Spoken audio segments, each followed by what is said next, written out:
Alright, today I'm going to a condo. It's a hurricane damaged condo. It has been flooded out. This area is in Fort Myers. Surge came up pretty high in the area, but this specific condo is a little bit higher, so the surge only came up, it appears to be about a few feet. Anyway, I've been wanting to buy one of these condos in this community. I think it's going to be a great rental. But right now we kind of need a place to live, so I think it'll be a great place to hunker down and wait this crazy real estate market out for at least a year. So our plan is to get in there, get the drywall in, new kitchen, new bathrooms, and then reside there full time for at least a year while we just watch this real estate market go into decline. Anyway, some tips for you guys. So basically, these condos have been coming on market, and as soon as they come on market, I call the agent, I get offers over even before seeing the property as well, and the offers are cash, no inspection period, and I email, I call, I text, won't get any response from the agent, and then within sometimes within 10 minutes it's going into a pending status. So the other night, it came on market at like 8 o'clock at night, and literally within 5 minutes it went pending. So what's going on, in my opinion, is these real estate agents, they already have buyers lined up, and odds are they're trying to get both sides.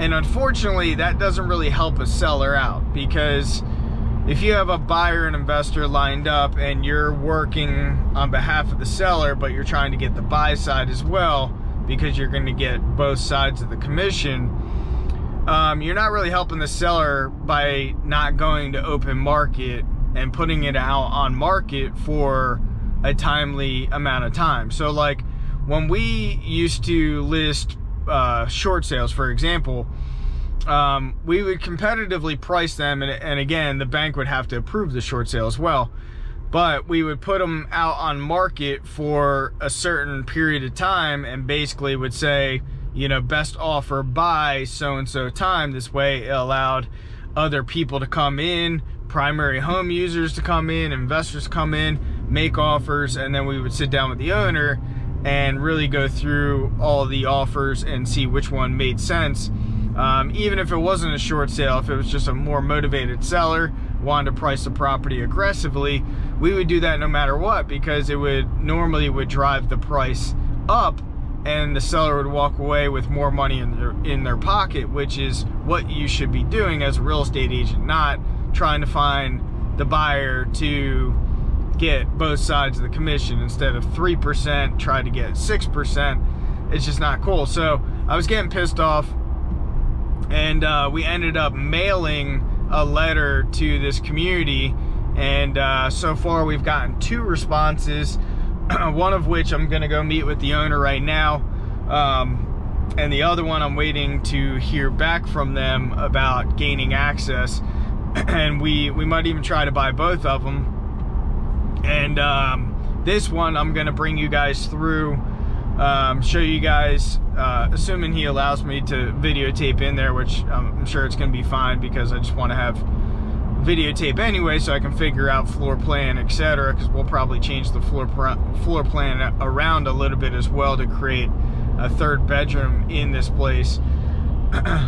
Just getting creative with it, but I'll bring you guys through there. But the point I'm making in this video is you gotta, in some cases, you gotta go, in a lot of cases, in any case, you gotta go after what you want and take the bull by the horns. And I want a condo in this community. They're priced pretty damn low for what the market is, and to get these things livable, it's going to be roughly about 40 grand. So basically what these things are trading at and the amount put into them, there's significant equity even in today's market to buy these, and it's just going to be such a low acquisition for us, a low amount of cash infusion into these properties, that, you know, I think that they'll in the future be fantastic rentals for us as well, even if they go below what our full acquisition after renovation and everything else in terms of valuation. Even if they go below that amount, these are just excellent location, and will rent out really well. Now, do they have the chance of getting flooded out again? Potentially. I mean, it could happen. We'll get flood insurance on these things, and you know, factor that into the cost. But you know, that storm that we had here in Southwest Florida, they're calling it a 500-year storm of the devastation that it caused, and the surge that came in. I mean, these condos they're not even really close to Gulf waters, and they still came up in these condos, which is interesting. But I will bring you guys through this condo, and then we'll talk more about getting an offer, and I'll let you guys know if we make an acquisition on this one or any others.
So we finished up at the condo. Definitely a lot of work to be done to it. Got a budget for about $45,000 for it. We did make an offer. I did bring a standard state contract, Florida state contract, explain that there would be no commissions paid, and I would pay title as well. And based on even recent sold comps for those condos, I'm overpaying for it, and I'm gladly to do so, because I think that it's an okay deal based on the offer price that we presented. And basically he said that I think we got a deal, and he just wanted to take some time to review the contract, review the offer, and he said he would get back to me in a day or two. So I will keep you guys posted, and if we do close on it, then we'll get more detailed on that hurricane home. And I appreciate you guys being here with me today. Thanks a lot. See you.